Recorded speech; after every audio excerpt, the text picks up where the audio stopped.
Hello and welcome back to the Mindtrek.net game server. This is an ongoing video sort of tutorial about how I kind of lay in how I do deck plans.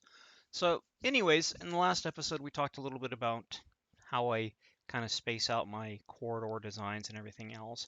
And since then, not much has gone on. I've just sort of kind of taken some time away to focus on other things, but I figured I'd come back to this and sort of kind of do a quick update here on things and how things change.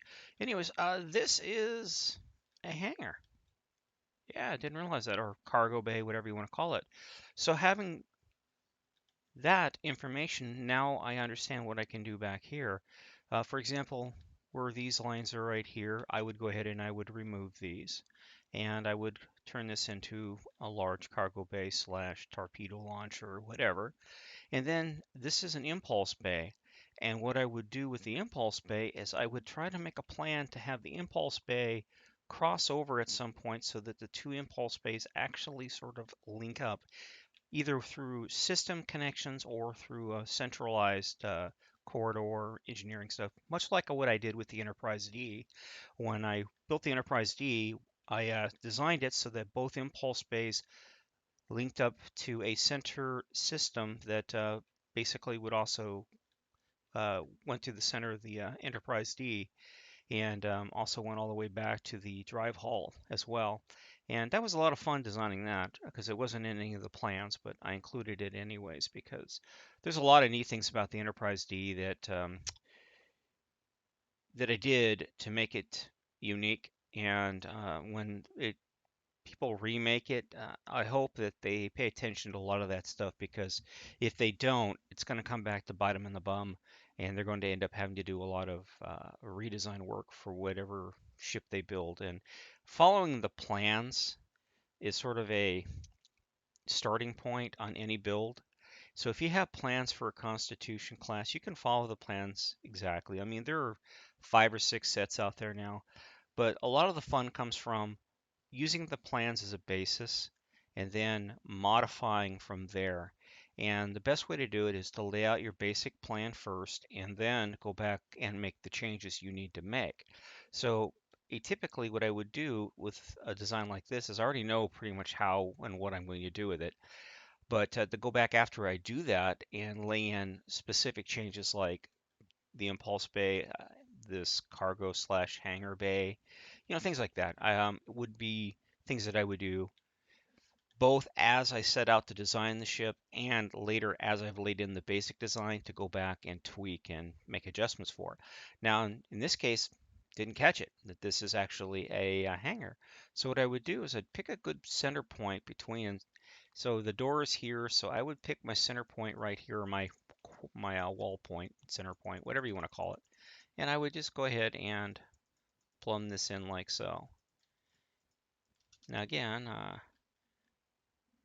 there we go. So we can slow down here. Is it 2? Yeah, there we go. I don't like to fly so fast. It makes it a little bit difficult to do things. But you just sort of kind of just lay it in. Basically, all you're doing is just doing a little bit of a separation right here. And now this area here is sort of kind of off on its own. And then what I would do here is so that there'd be room right here. Because depending on how big you want to make your aft torpedo launcher and everything else, it could be, you know, a very large system or it can be a very small system. Now, in this case, what I would do for this torpedo launcher is I would actually have the torpedoes down here and they would feed up to the torpedo launcher here. So I would go ahead and tentatively just say, hey, I'm going to stop it right here. And then what I would do is I would go ahead and remove this section right here. Yep. And I'd go ahead and remove this right here and go ahead and just build a wall. There we go. And go ahead and get rid of this. Bring it out to here. And this would go all the way up to this deck here. So now we have sort of, and with this you can actually kind of curve it around a little bit because it doesn't really matter. And I would have probably the entrance to it would probably be right here in the center, something like that. But yeah, you kind of get the gist of it now. Just sort of kind of laying out a basic plan for it. So if this door opens, it would open this way. So I would do something like this. And on this side here, I would just leave it flush. And then of course I would add the floor in. But since the deck is much lower than the door, kind of provides an interesting challenge here. So should we put the deck at this level, in which case you would step down into, from the corridor, you would step down into the parking bay itself. Now that's a possibility. So let's go ahead and plan for that by, whoops, go ahead and plug that hole and do something like this. And since we're probably going to do what I think is lay in the floor for the hanger right here, let's go ahead and let's get an interim block in the meantime. Say we'll just use this purple block right here to do it. Okay. Yep, dead center. And what I would do here is I would say, just fill this real quick. Actually, let's go up here real quick and do this as well. Let's go ahead and, actually we can just do it from this. There. Okay, and I would just go and fill this with wool just as a basic. There we go. That's a basic floor pattern. Now, since the corridor is out here, I have a choice to make. I can move this corridor, and that would give me a lot more room to play with and a lot more room to work with. But of course, then I'd have to alter all of this right here and everything else. Now, I'm not going to worry about that. Had I planned for this beforehand, I probably would have. Now, this is plenty large enough right here. Let's go ahead and get out those and get rid of that, so that a ship can come in and land. And this reminds me a little bit of like how the Enterprise B was kind of laid in. And so what we can do here is plan for this to be, let's go, to be something like this. This way here, when they come, this is like a Jeffries tube, if I recall correctly. This will be the turbolift. So this will be the control room on the starboard side. So there'd be like a door right here, and this floor right here was actually up here. So we would just fill this in like so.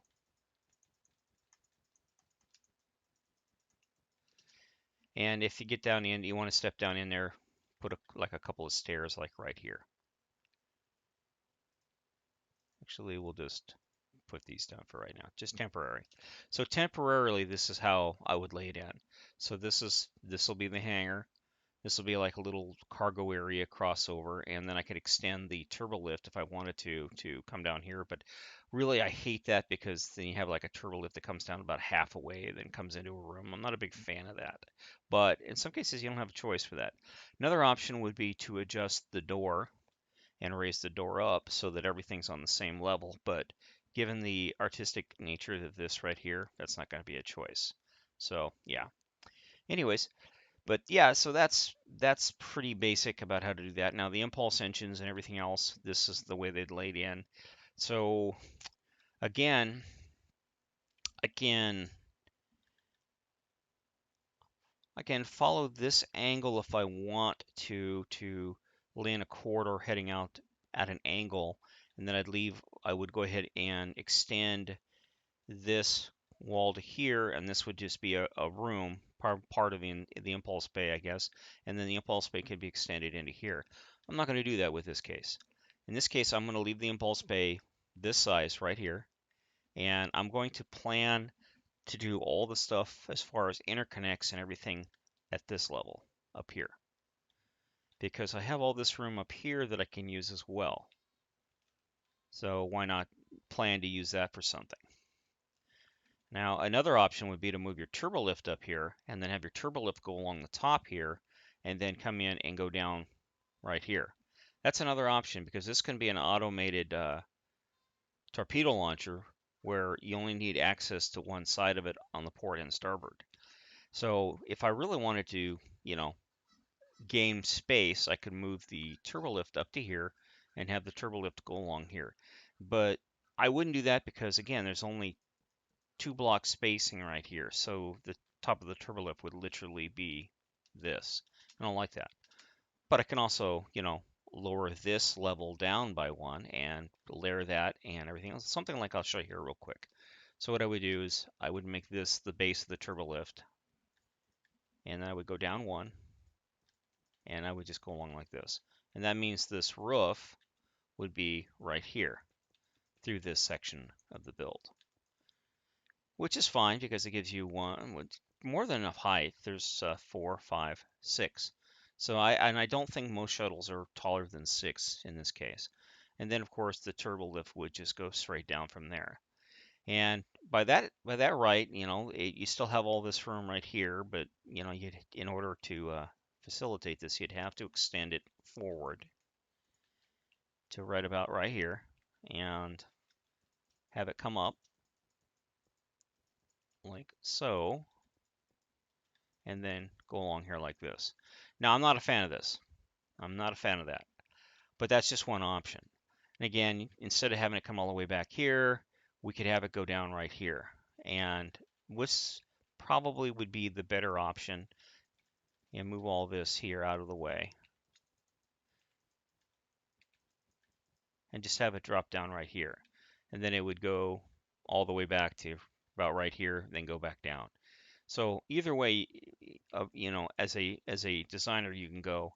Um, this is not anything, you can do this. I mean, it works, and that's just something I would explore possibly to do in order to gain some extra room and whatnot. But in the meantime, this up here would probably just be ship systems like umbilicals and things like that. Otherwise, so yeah, that's just one of those things that you just sort of kind of try to plan for and see how it works out and whatnot. Now, since we moved the turbolift to there, this corridor here can be extended. So, and the Jefferies tube would just end right here and go down, or have an out point right here and then go down, which is fine. It works either way. It works just fine.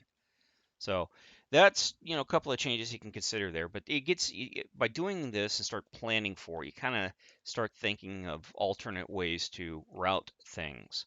Now, on this next deck up, I would definitely consider using this section right here, where this corridor is, as the crossover for the impulse bay, or not. Like I say, everything's an iffy thing. Now, I know that this is a hangar. I would probably have considered a different design for all of this. And going back and retrofitting all of this is something that I would be thinking about right now as I design this. You definitely need ground level access to this, but you can also move the control room up here, or move the control room to the center right here, and then they would just face out that way and that way for it.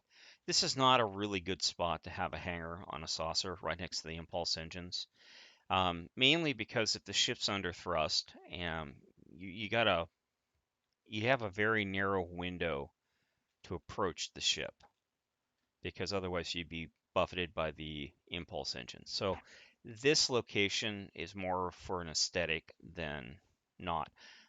Like I did with the Fearless, I put it up here. I didn't have it down here so that you wouldn't get buffeted by the impulse engines. But I didn't design this ship, and this is purely a creative design, or based off of something they saw on the show. I don't know. Then again, this could just simply be a cargo container or cargo entrance, and this is just a cargo bay, in which case the ship wouldn't be under thrust when this is being used. Who knows?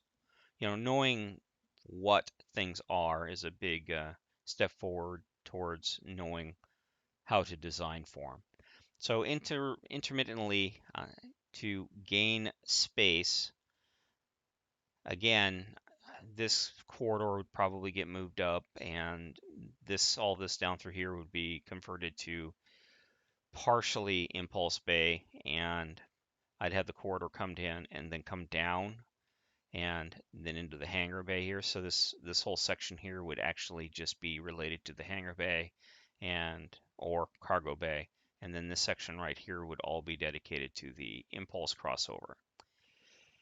It's, something that if I cared about this build, I would be very concerned about modifying this area. Since I don't care, this is just for an example, of things that you can run into and things that you need to think about when you're designing stuff.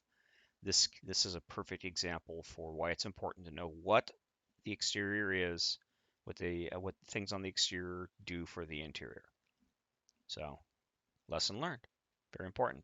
Now, as far as deck design goes, again, there are multiple versions of this ship out there, or basic plans for this style of ship. And I really do recommend that in most cases you follow some of those basic designs because they prove themselves out to be very solid designs. But that being said, I mean the main thing is to follow the turbolifts because the way the turbolifts are out, it's pretty solid. And just minor changes to them to, if you want turbolifts to go into your forward cargo bay or you want turbolifts to go further out into the saucer, out towards the edges and things like that, yeah, plan for that. And know that when you're laying in your turbolift system, you can the best plan for it is to have it spread across multiple decks. So your main forward to back, or in this case center to back, should be on one deck, and then your center to forward should be on another deck, as well as your port to starboard should be on a separate deck. So you don't walk around a corridor and then hit another turbolift and make a few feet and oops, there's another turbolift and go around the corner. Oops, there's another turbolift. You don't want them all on the same deck. You want them to kind of go out and then drop down, go back out a ways if they have to, come back up, or go up several decks and then at the center deck have it go to the center, things like that. And that's why having existing plans to look at is a good way to plan for how you want your turbolifts.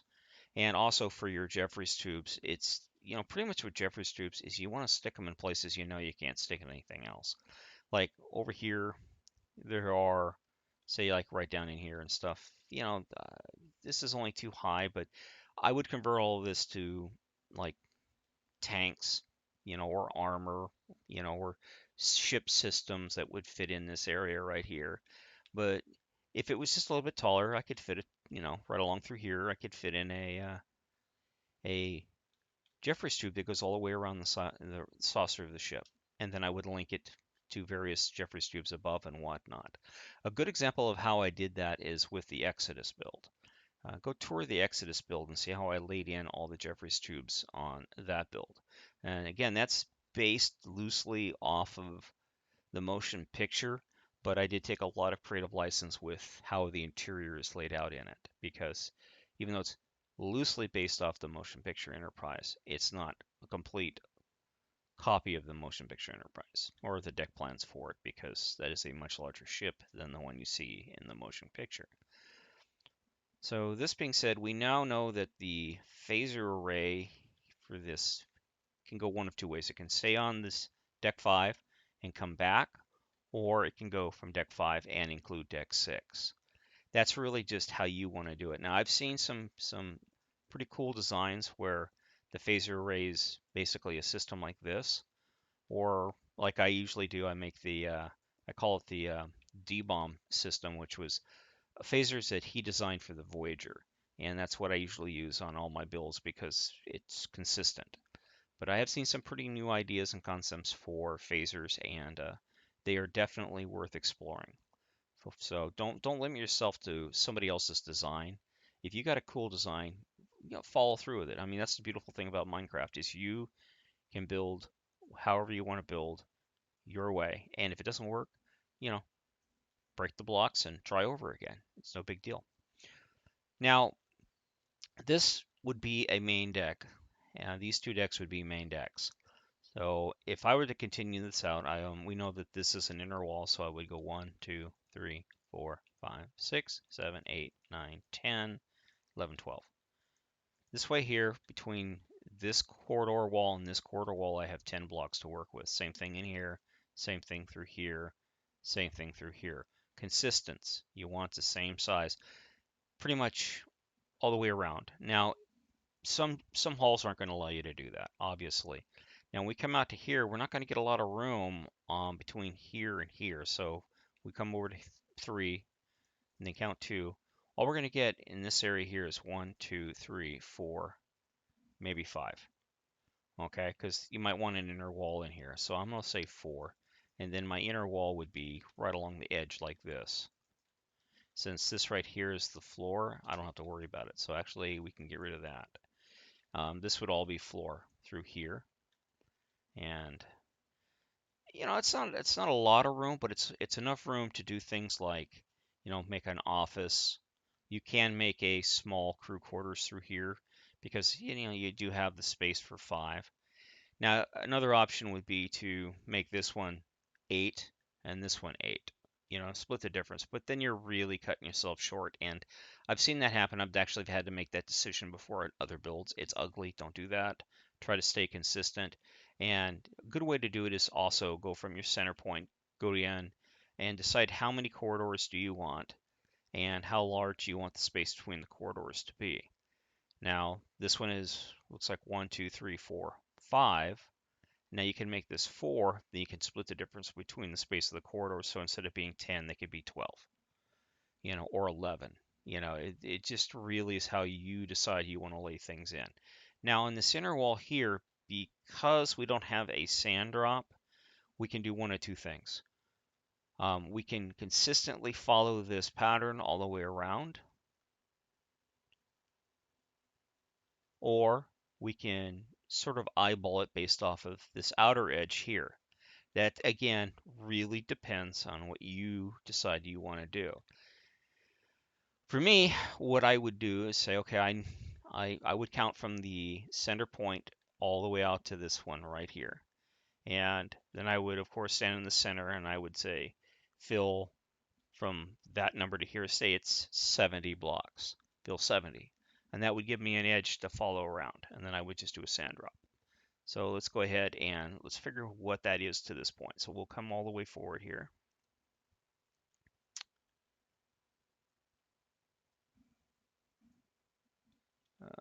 To right here. Okay, now what I'm going to do is I'm just going to do a simple thing. I'm going to, we'll just do a replace.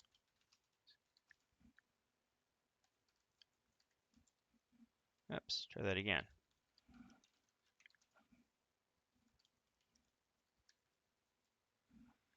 That gave us 85 blocks, so 86, 87 blocks. And you just stand like right here and just do, let's go ahead and we're just going to do a simple fill command.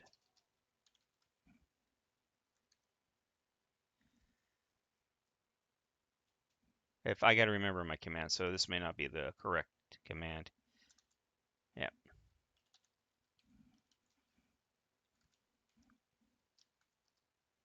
Let's go 87. There we go.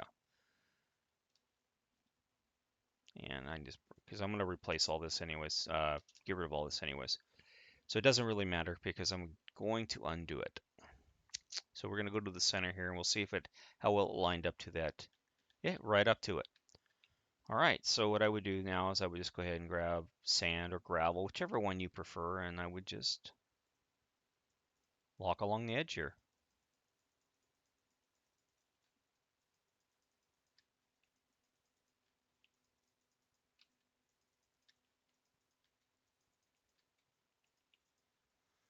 Whoops.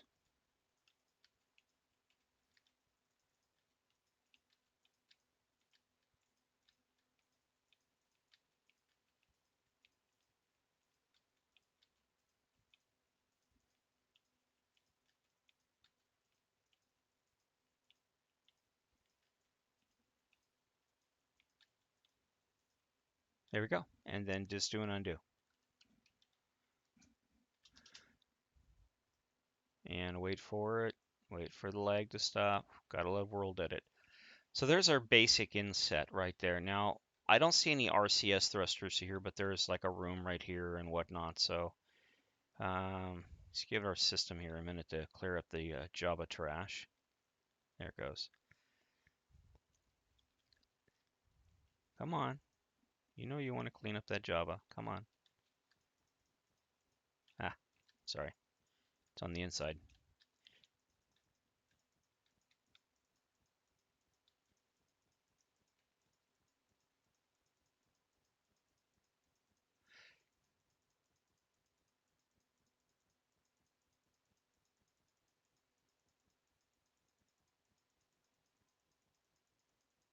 There we go. So there's our left. I'm trying to figure out why we're still lagging. We should not be experiencing any lag. It might just be a relationship to an issue with the server. Who knows? Now, depending on what this room here is, what I would do at this point is I would probably plan to come back towards this corridor right along this line. Now I can split the difference and I can make the center line right here. And depending if you want to go 3 or 4 wide, it really just depends on your aesthetic view. I always like to go 3 wide on some of these builds because that's just what I'm used to doing. But I do know that I think a lot of people are going to be switching to a 4 wide corridor for much of the things and maybe a 3 wide corridor for port to starboard or causeways, things like that. So it really just depends on how you wish to design your own personal builds. Okay, so 1, 2, 3. So get rid of that one. Okay, now, like I said, there's not a lot of room left along here, along this edge. So you can leave it open or you can close it, or you can just come up with a different design for how you want to do this. Now, this is just for illustration purposes. Now, if I was going to design this, I would definitely rethink all of this because of the shortcomings to this side. But since it's not going to be an issue, this is just for, hey, this is how I do it sort of a thing. I would then go ahead and lay in this corridor wall here. Now, most cases it's pretty basic. What you can do is you can just come like this.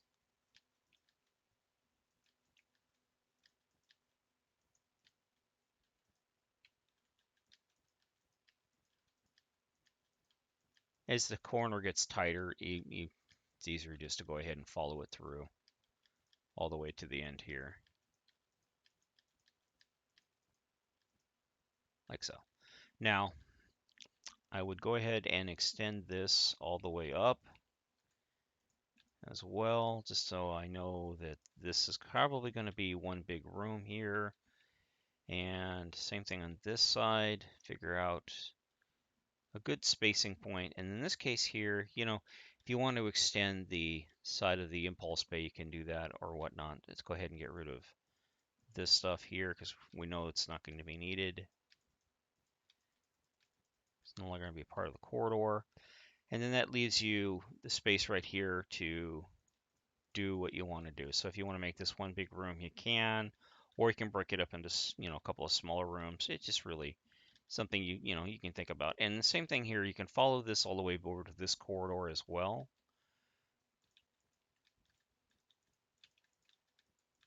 Because on the next deck up, on deck 5, it's more than likely going to be a turbolift. Now here's another kicker. Turbolift can be right here on this deck, and then when it gets to right here, you can have it drop down and be a turbolift out to here. Or reverse, you can have it to be turbolift right to here, and then drop down and have it be a turbolift right to here, and then go back up and then back in. And that way there on this deck, you would have an area that you could cross over.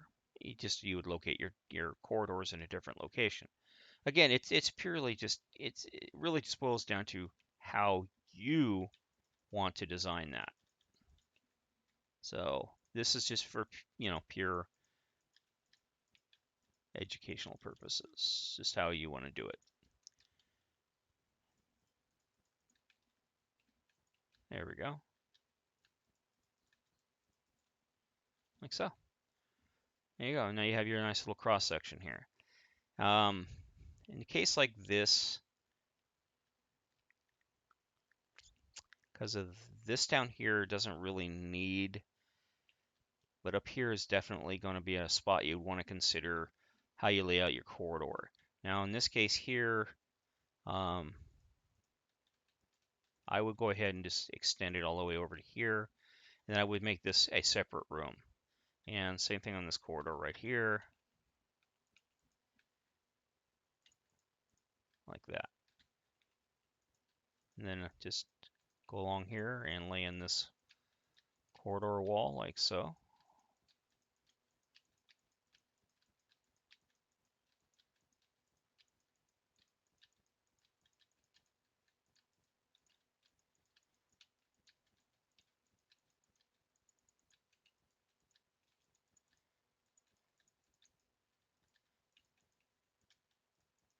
Boy, this hole does not want to get filled in. And you'll see here in a second why it's important to kind of plan ahead when you're doing stuff like this, just because you're going to run into, like we did with the Enterprise D, and it caused how we had to go back through and do a lot of rework on it, is when we laid in where the corridor should have been on the Enterprise D, we found that this is about how much room we had along that entire deck 10, deck 11 area there, deck 9, deck 10, deck 11. Wasn't a lot of room. So what I ended up doing is I moved the corridor to the inside here, and then I opened this all up and it gave us a lot more room. But that cut us short between that corridor and this corridor, but most of that was dedicated on deck 10 to life pods anyways. So I could pull that off and get away with it. Now on this build, it would work because what you would end up doing is you'd end up making these very smaller rooms, or you would make these like battery rooms and things like that. You would just fill these things with minor stuff. And I've seen plans where that along this edge here is exactly what that is. Or in spots, you could open it up, and make them a larger area, crew area down on this deck here. But you probably do that more so up here where there are windows. Down here, it's mostly, I would probably make this ring here lifeboats. So depending on how big of a lifeboat you would want to go, um, one, two, three, four. So two, three, four.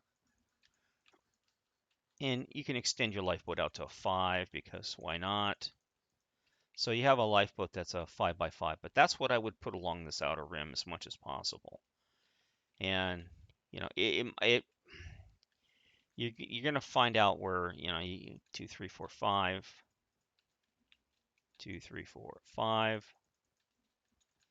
You're just gonna have to kind of eyeball in that sometimes they're not gonna fit.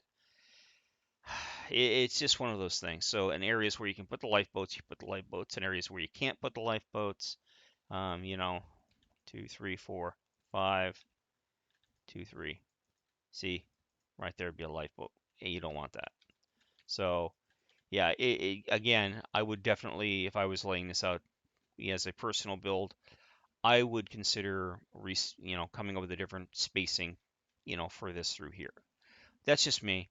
You know, you can decide to do it however you want to do, or if you really care, make this a narrower, like since this is you want to make this the escape pod, you can make this a 2 wide corridor through here instead of a 3 wide, or you can get rid of some space through here, like I said, and just make this a little bit smaller area, but give yourself a little bit more room on this end. So the room, say for example, if you were going to do that, room wise, we go ahead and double wall this real quick. I'll show what I mean.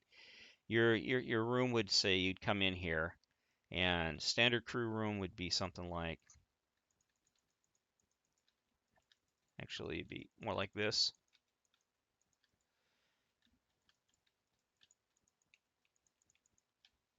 And then it would have a bathroom right here. So that's a basic enterprise TOS style.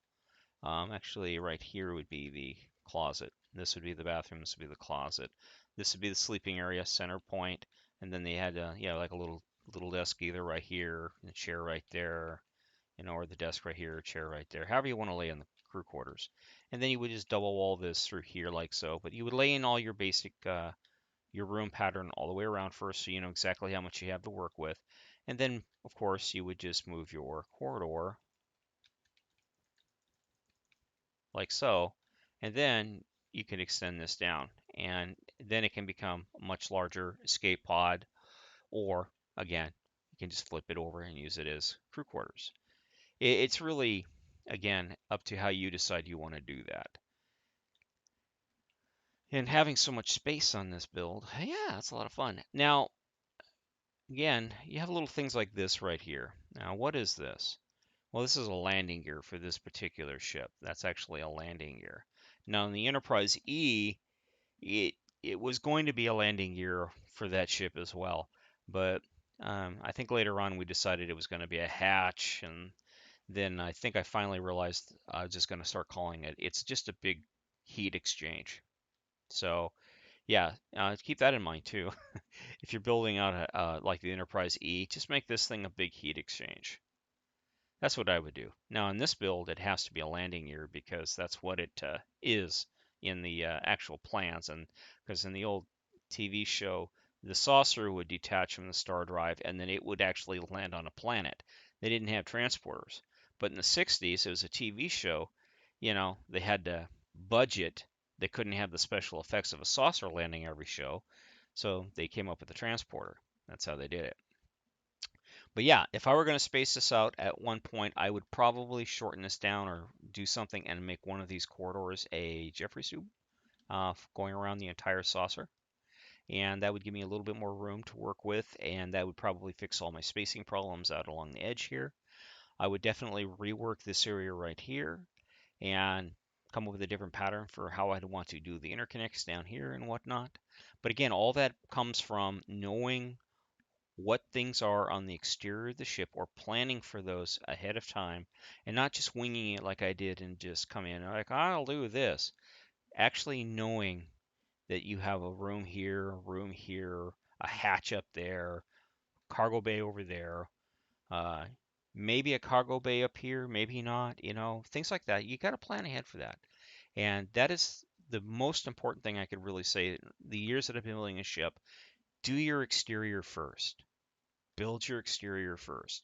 That way there you know where everything is, and including the windows on the exterior. Even if you just have to mark them, mark them. That way you know where they are so you don't end up with problems like we did with the E and the original D. You just go back and watch my videos on the original D and you'll know exactly what the problem was with that build.